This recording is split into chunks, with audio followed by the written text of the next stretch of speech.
반갑습니다. 송재준입니다. 아직까지 제가 목소리가 다 낫지 않아 가지고 여러분들한테 꾀꼬리 같은 목소리를 못 들려드리는데 죄송합니다. 여러분들도 건강 관리 잘 하시고요. 특히나 감기 조심하시기 바랍니다. 오늘이면은 그래도 좀 목이 많이 나아질 줄 알았는데 아직까지도 이게 뭐 좋지가 않네요. 쉬어야 되는 것인데 쉬지를 못하고 계속해 가지고 떠들다 보니까 계속 목이 좀 안 좋은 것 같은데 여러분한테 양해 말씀을 부탁드립니다. 아무래도 이제 또 얘기하다 보면은 이재명에 대한 이야기가 나오다 보면 차분히 이렇게 시작을 하다가 저도 모르는 상태에서 혈압이 막 올라가더라고요. 저만 그런 게 아니라 들으시는 분들도 마찬가지죠. 얼마나 찌재명과 그 밑에 있는 잡것들이 하고 있는 그런 개떡 같은 짓거리들을 보고 있으면은 이 혈압이 안 오를래야 안 오를 수가 없습니다. 제가 이제 막 목이 지금 다 마팅이 가가지고 소리를 질러도 소리가 막 나오지 않아요. 그냥 뭐 숨소리밖에 안 나갑니다. 헤헤헤 거리는 막 헤헤가 아니라 뭐라 해야 돼? 막헉 이 히히 그뭐못 따라하겠다 뭐 이렇게 약간 좀 할머니 소리 같은 그런 이제 목소리만 나가게 되는데 그런데도 계속 제가 막 소리를 지르고 있더라고요. 막 화가 나가지고 오늘 이 영상 같은 경우는 그래도 좀 차분하게 여러분들한테 말씀을 좀 드릴 수 있으면 좋겠습니다. 될지는 모르겠지만 알고 계시는 것처럼 지금 이제 가장 화제가 되고 있는 기관은 헌법재판소가 될 겁니다. 대통령에 대한 탄핵소추안은 국회에서 통과가 됐기 때문에 대통령이 이제 권리 상태가 아니라 형 자체가 이제 직무 자체가 정지가 돼 있는 직무 정지의 상태이죠, 그렇죠?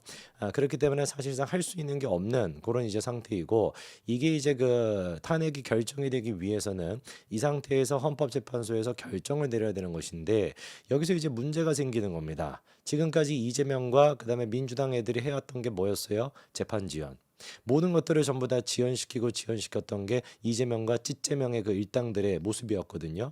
그래서 이진숙 방통위원장 같은 경우도 탄핵소추안을 통과시켜가지고 방통위원장의 직무를 정지를 시켜놓고 그리고 난 다음에 추가적으로 어떤 그 위원들을 임명하지 않는 형태를 통해 가지고 방통위를 마비시켰던 것이고요. 그리고 헌재 같은 경우도 6명인 상태에서 원래는 국회가 3명을 임명해야 됨에도 불구하고 그거를 끝까지 우겨가지고 3명을 임명하지 않아서 그 헌법재판소 또한 마찬가지로 마비 상태로 만들어놨던 게 찌찌명 일당들의 모습 아니었습니까? 이 부분에 대해서는 여야가 없고요. 진보 보수가 없습니다. 헌법재판관들조차도 문영배 재판관 진보로 분류가 되는 그런 분입니다. 지금 이제 권한대행까지도 맡고 있죠. 그분조차도 헌재가 이렇게 마비가 되고 그리고 방통위가 마비가 되는 사태의 책임이 누구한테 있다라 그랬습니까? 민주당 쪽에 있다. 국회한테 있다라고 분명히 그때 지적을 했거든요. 민주당이 그래서 만들어낸 모습이에요. 민주당이 이제 행정부 윤석열 정부를 마비시키기 위해 가지고 탄핵을 남발을 했고 그리고 그 마비 사태를 지속시키기 위해 가지고 추가적인 어떤 헌법재판관을 임명을 안 하고 추천을 안 했던 거 이 모든 것들은 처음부터 끝까지 누가 주도했던 모습인 겁니까? 바로 민주당이 주도했던 모습이고 그 모습 그대로 지금 민주당이 뭐가 되는 거예요? 되치기를 받는 상태이죠. 헌재 같은 경우는 6명이라고 할지라도 지금 입장이 계속해 가지고 나오고 있습니다. 변론할 수가 있고 심리를 진행할 수가 있다. 이까지는 일단 정리가 된 것 같아요. 아무래도 이제 이진수 방통위원장의 케이스여서도 그때에도 이제 가처분 신청을 통해 가지고 아니 언제까지 도대체 내가 직무정지가 되어 있어야 되는 거냐. 민주당이 임명을 안 하는 건 민주당의 잘못인 것인데 그것 때문에 국가기관인 방통위가 이렇게까지 마비가 돼야 되냐라고 하는 주장이 받아들여져 가지고 6명임에도 불구하고 심리를 할 수가 있고 변론까지 가능하도록 됐습니다. 근데 문제가 뭐예요? 6명인 상태에서 다른 사람에 대한 탄핵도 아니고 대통령에 대한 탄핵. 대통령에 대한 탄핵을 9인 체제도 아니고 8인 체제도 아니고 6인 체제에서 결정을 내린다라는 건 이거는 현실적으로 불가능하다라고 하는 게 많은 법조인들이 지금 공통된 의견입니다. 헌재가 부담감을 느낄 수밖에 없죠. 다른 케이스도 아니고 대통령을 지금 탄핵하는 문제인 것인데 나머지 세 사람에 대한 의견을 들어보지도 않고 캐스팅 보트가 어떻게 될지 아무도 모르는 상태이고 그 소수 의견이 어떻게 나올지 아무도 모르는 상태인데 그거를 무시하고서 6명인 상태에서 급조해가지고 결정을 내린다. 이거는 지금 불가능하다라고 많은 사람들이 봅니다. 헌재 같은 경우도 지금 오늘 나왔던 얘기가 윤석열 대통령에 대한 탄핵을 6명이 할 수 있는지 논의 중이다. 이런 이야기가 나왔어요. 그러면서 이제 그 27일 날 처음으로 이제 윤석열 대통령에 대한 탄핵 심판 사건의 첫 번째 변론 준비 기일이 그때 이제 있게 되죠. 그렇죠? 그러면서 이번에 또 추가적으로 밝힌 게 변론하는 그 과정은 생중계하지 않겠다. 않겠다. 대통령께서는 이제 자기가 직접 변론하고 그것까지 생중계를 요청하겠다라고 했지만 생중계는 일단 받아들여지지 않았습니다. 국가적인 어떤 뭐 혼란이라고 할까 그런 것들이 커지는 것을 막기 위해서 그러는 것인지 뭔지는 모르겠지만 생중계는 하지 않겠다라고 했고 탄핵을 6명에서 할 수 있는지 논의를 진행하고 있다라고는 하지만 제가 봤을 때 이거는 불가능합니다. 6명에서 탄핵을 결정하는 건 불가능하고 최소 일단 8명이 만들어져야 그래야지 헌법재판소에서 탄핵을 할 수 있을 겁니다. 8명도 아니고 9명까지는 다 있어야 돼요. 자, 그러면은 6인 체제에 대해 가지고 일단 추가적으로 헌재가 뭐라고 얘기했는지를 보니까 이런 말을 덧붙였어요. 박근혜 전 대통령의 탄핵 당시에 황교안 대통령 권한대행이 헌법재판관 후보자를 임명한 사례가 있는 것으로 안다. 이런 얘기를 했습니다.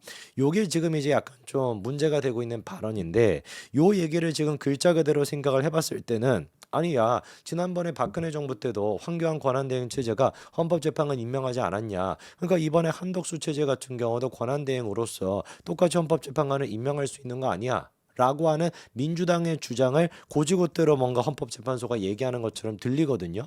근데 이거는 엄연히 잘못된 비유고 잘못된 얘기입니다.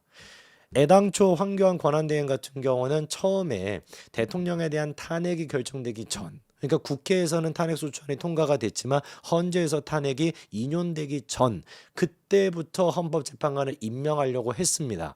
그런데 그때 당시에 야 어디 권한대행이 까불어 어디 권한대행이 건방지게 헌법재판관을 갖다 임명해? 너가 대통령인 줄 알아? 너 그냥 찌그러져 있어.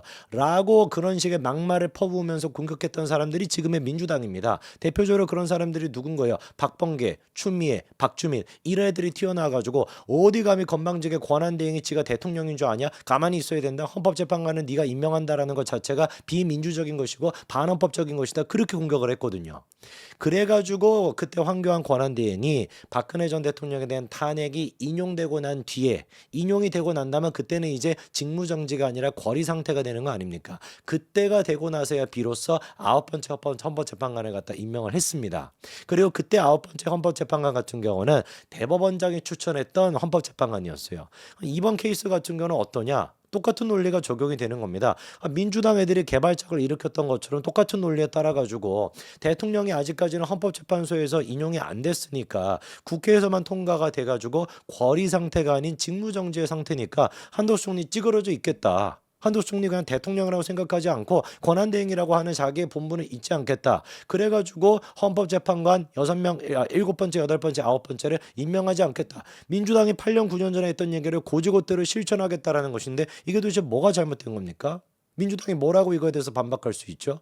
이제 와가지고 하는 얘기는 야 이번에 추천한 거는 국회가 추천한 몫이니까 그거 원래 대통령이 자연스럽게 임명하도록 돼 있잖아. 어떻게 그게 자연스럽게 돼 있습니까? 지들의 미친 무슨 뭐 재명인의 마을 같은 파쇼 마을에서나 스머프 같은 애들 뭐 뛰어댕기는 그런 마을에서나 그렇게 하는지 모르겠지만 국회가 임명했다라고 해서 무조건 대통령이 그거를 받아들여야 되는 겁니까? 말도 안 되는 소리를 하는 거예요. 지난번에는 대법원장이 추천했던 것이고 이번에 같은 경우는 국회가 추천했던 것이다. 뭐가 다른 겁니까? 똑같이 이제 권한에 따라 가지고 대통령도 추천하고 대법원장도 추천하고 국회도 추천하는 것인데 이거를 가지고 헌법재판소가 정치적인 논리에 따라 가지고 민주당의 손을 들어줘서는 절대로 안 되는 겁니다. 법대로 해야 되는 것이고 헌법대로 결정을 하면 되는 겁니다. 대통령이 거리 상태가 아니라 직무정지 상태라고 한다면 권한대행이 헌법재판관을 임명할 수 있는 권한이 있다 없다? 없다라고 하는 게 명백하게 헌법재판소가 이해하고 있어야 되는 부분입니다.